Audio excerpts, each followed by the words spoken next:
पहले हमने और भिन्न और दशमलव संख्याएं, इनमें हमने भिन्नों की गुणन क्रिया के बारे में सीखा था। आज हम दशमलव संख्याएं कैसे विभाजित की जाती है इसके बारे में अध्ययन करेंगे। सबसे पहले हम लेते हैं पहला बिंदु, एक दशमलव संख्या को पूर्ण संख्या से भाग करने के लिए सर्वप्रथम हम उन्हें पूर्ण संख्याओं के रूप में भाग देते हैं। तब भागफल में दशमलव बिंदु को वैसे ही रखा जाता है जैसे दशमलव संख्या में। अब यहाँ पर अपन 2-3 उदाहरण लेंगे। उदाहरणतः 8.4 भाग 4, तो उत्तर आएंगे 2.1। इसी प्रकार से 2.4 भाग 3, उत्तर आएंगे 0.8। इसी प्रकार से 5.6 भाग 2, उत्तर आएंगे 2.8। अर्थात यहाँ पर ध्यान देने वाली बात यह है कि यहाँ केवल ऐसे विभाजनों की बात कर रहे हैं जिनमें शेषफल शून्य है, वहीं पर यह व्यवस्था लागू हो सकती है। एक बार देखते हैं, जैसे 4 का भाग लगाएंगे 8.4 में, 4 भाग 8.4, 4 का भाग 8 में लगाया, 4 एकम 4, 4 दूनी 8, भाग 2 बार गया, 8 में से 8 गया, शेष कुछ नहीं बचा। आगे वाली संख्या 4 उतारने से पहले दशमलव है, तो भागफल में हम दशमलव लिखेंगे। आगे वाला अंक उतारा 4, 4 का भाग 4 में लगाया, 1 बार गया, अर्थात शेषफल शून्य रहा या 0। इसी प्रकार से हम 3 का भाग 2.4 में लगाते हैं।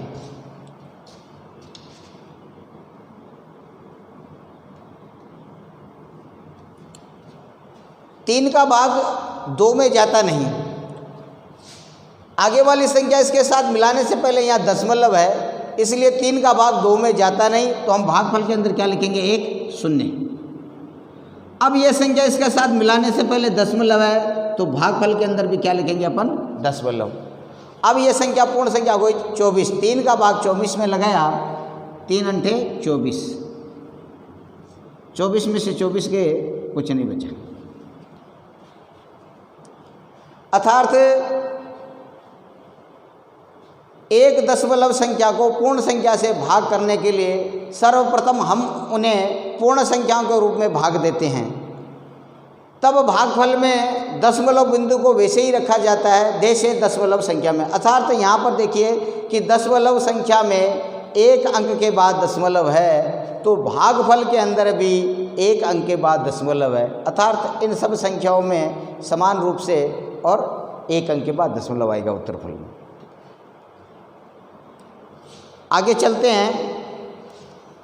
एक दशमलव संख्या को 10, 100 अथवा 1000 से भाग करने के लिए दशमलव संख्या में दशमलव बिंदु को बाईं तरफ उतने ही स्थान से विस्थापित करते हैं जितने 1 के अतिरिक्त शून्य होते हैं।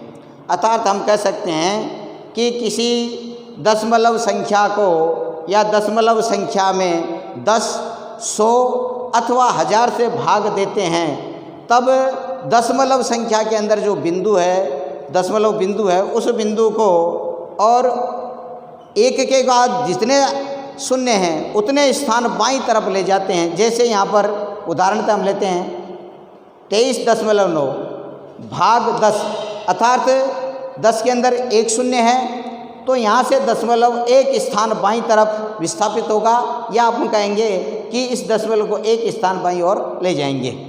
तो यहाँ दशमलव था, अब दशमलव कहाँ गया? यहाँ। इसी प्रकार से 23.9 भाग 100, अर्थात 1 के अंदर 1 के बाद कितने शून्य हैं? 2 शून्य हैं। अर्थात इस दशमलव को हम 2 स्थान बाईं ओर ले जाएंगे। अर्थात यहाँ था दशमलव, तो फिर 1 रख दो यहाँ स्थान, तो दूसरे स्थान के बाद यहाँ आ गया, अर्थात 0.239। इसी प्रकार से और 23.9 भाग 1000, अर्थात दशमलव यहाँ से और 3 स्थान बाईं ओर विस्थापित होगा या बाईं ओर ले जाएंगे। जैसे 1, 2, 3, तो यहाँ तीसरा स्थान नहीं था तो 0 लगाया, फिर दशमलव और शून्य। अब ये कैसे आया?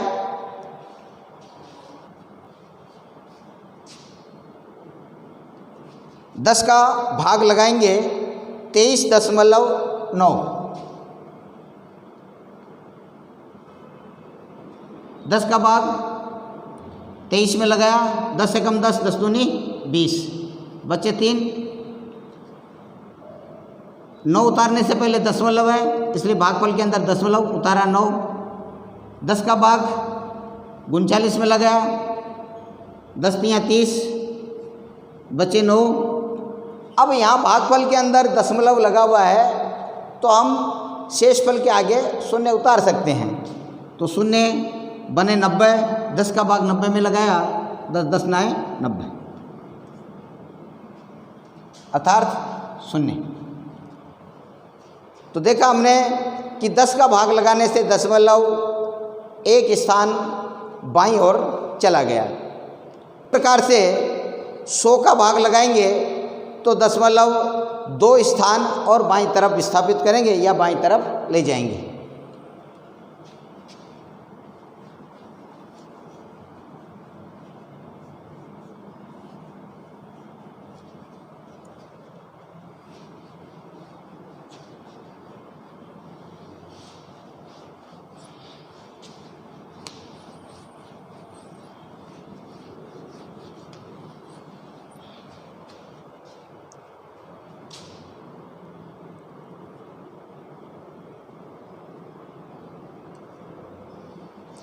सौ का भाग लगाएंगे, 2 में जाता नहीं, 23 में भी नहीं जाता, इसलिए भागफल के अंदर क्या लिखा है? 1 शून्य।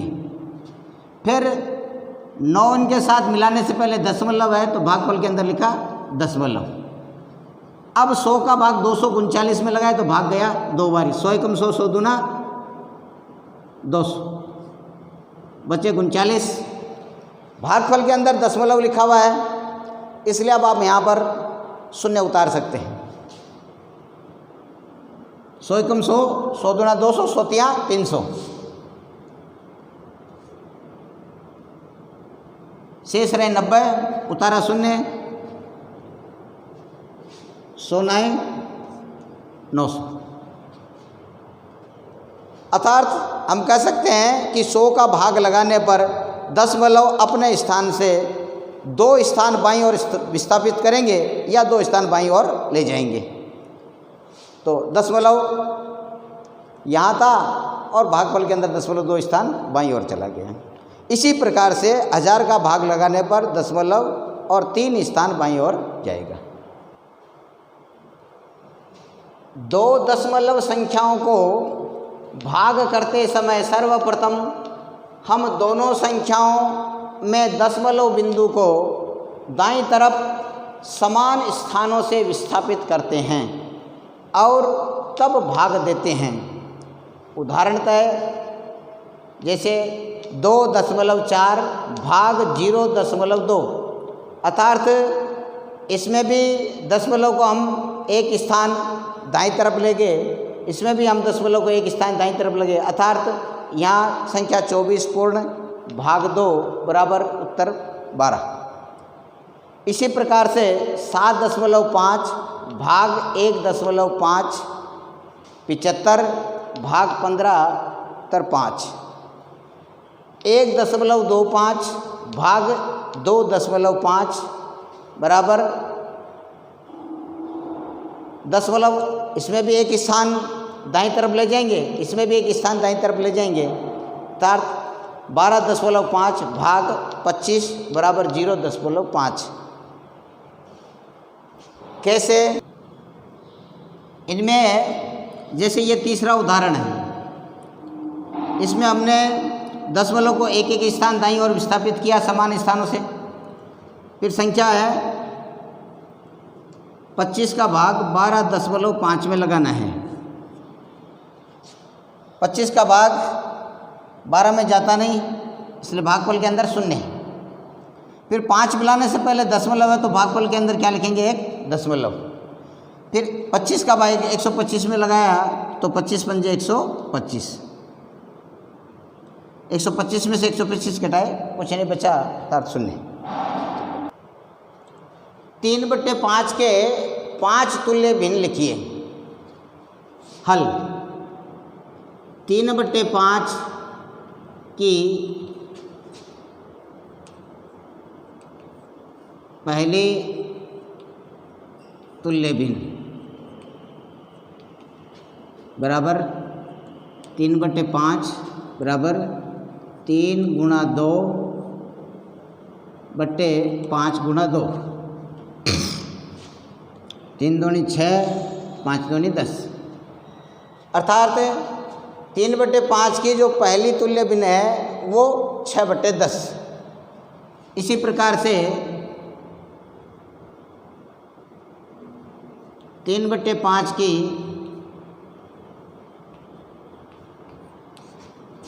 दूसरी तुल्य भिन्न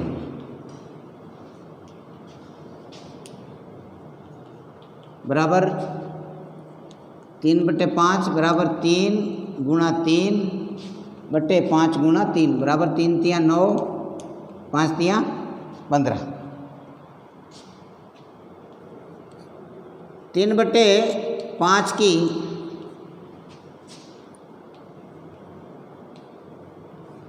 तीसरी तुल्य भिन्न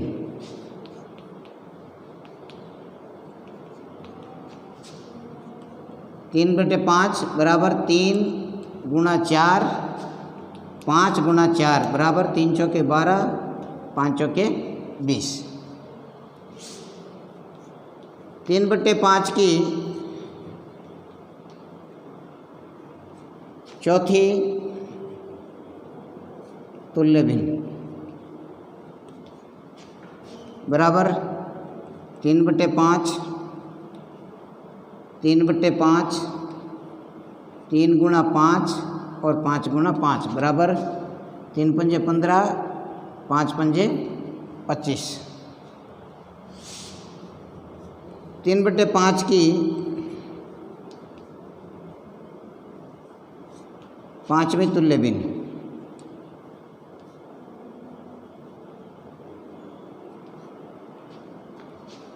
तीन बटे 5 बराबर 3 गुणा 6, 5 गुणा 6 बराबर 36 18, 56 30। 3/5 की जो तुल्य भिन्न है 3/5 comma 6/10 comma 9/15 comma 12/20 comma 15/25 comma 18/30। अर्थात हम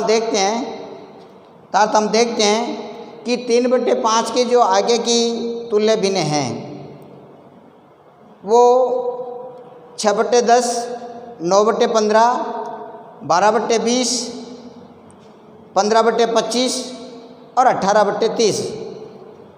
हम देख रहे हैं कि 3 का पहाड़ा बोलने से 3 एकम 3, 3 दूनी 6, 3 तिया 9, 3 चौके 12, 3 पंजे 15, 3 छक्के 18 और 5 का पहाड़ा बोलने से 5 एकम 5, 5 दूनी 10, 5 तिया 15, 5 चौके 20, 5 पंजे 25, 5 छक्के 30। अर्थात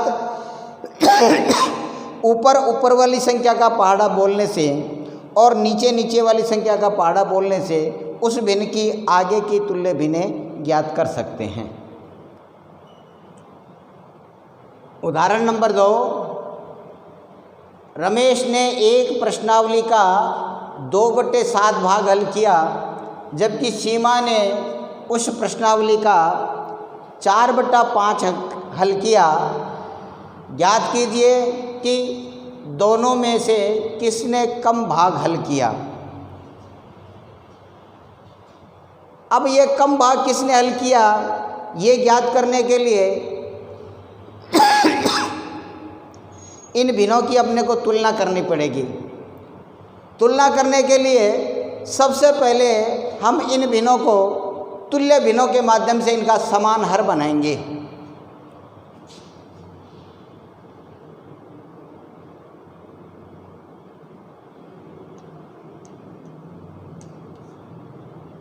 रमेश ने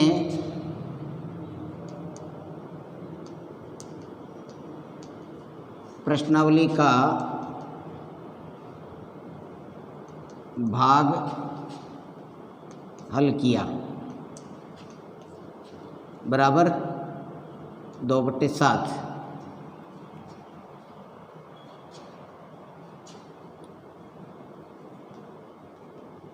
सीमा ने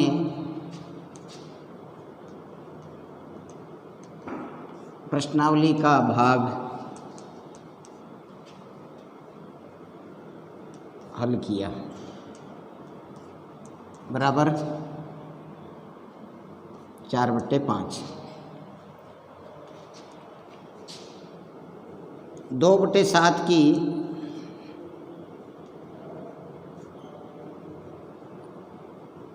तुल्य भिन्न, बराबर 2/7। 4/5 की तुल्य भिन्न, बराबर 4/5। अभी यहाँ पर इसका हर 7 है और इसका हर 5 है। अब इनका हर समान रखना है, इसके लिए हम इनकी तुल्य भिन्न लिखेंगे।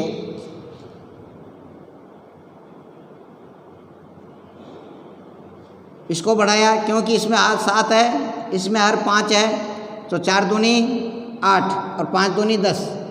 अब इसका हर ज़्यादा आ गया, इसका हर कम है तो इसको बढ़ाया, 2 दूना 4, 7 दूना 14। अब यहाँ हर ज़्यादा आ गया तो इसको बढ़ाएंगे, 4 तियाँ 12, 5 तियाँ 15। इसको बढ़ाया, 2 तियाँ 6, 7 तियाँ 21, 4 चौके 16, 5 चौके 20, 4 पंजे 20, 5 पंजे 25, 2 चौके 8, 7 चौके 28,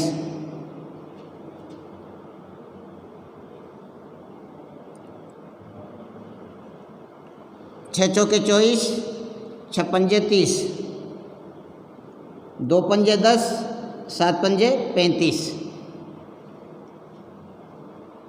7 चौके 28 और 7 पंजे 35।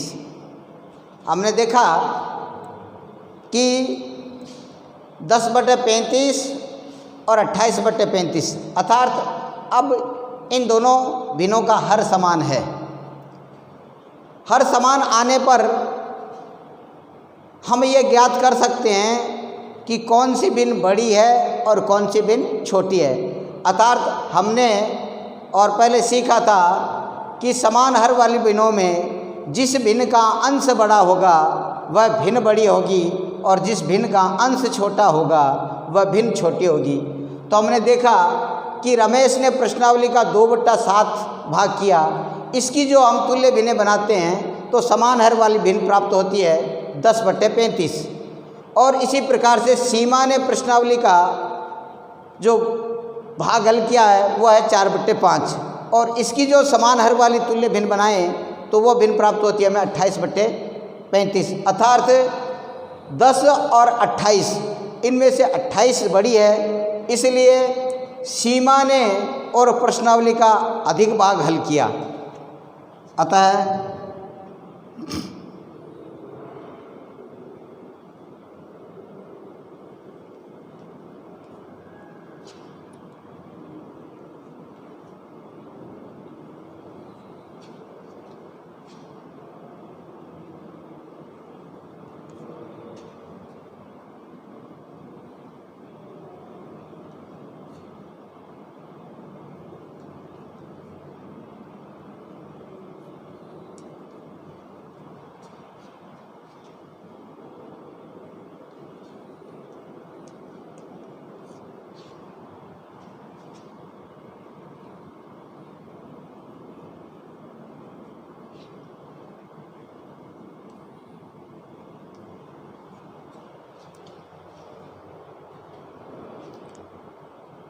इसलिए अब हम कह सकते हैं कि रमेश ने उस प्रश्नावली का जो है वो कम भाग हल किया। अतः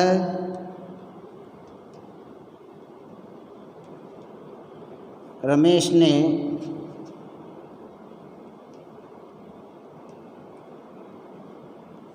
प्रश्नावली का कम भाग हल किया।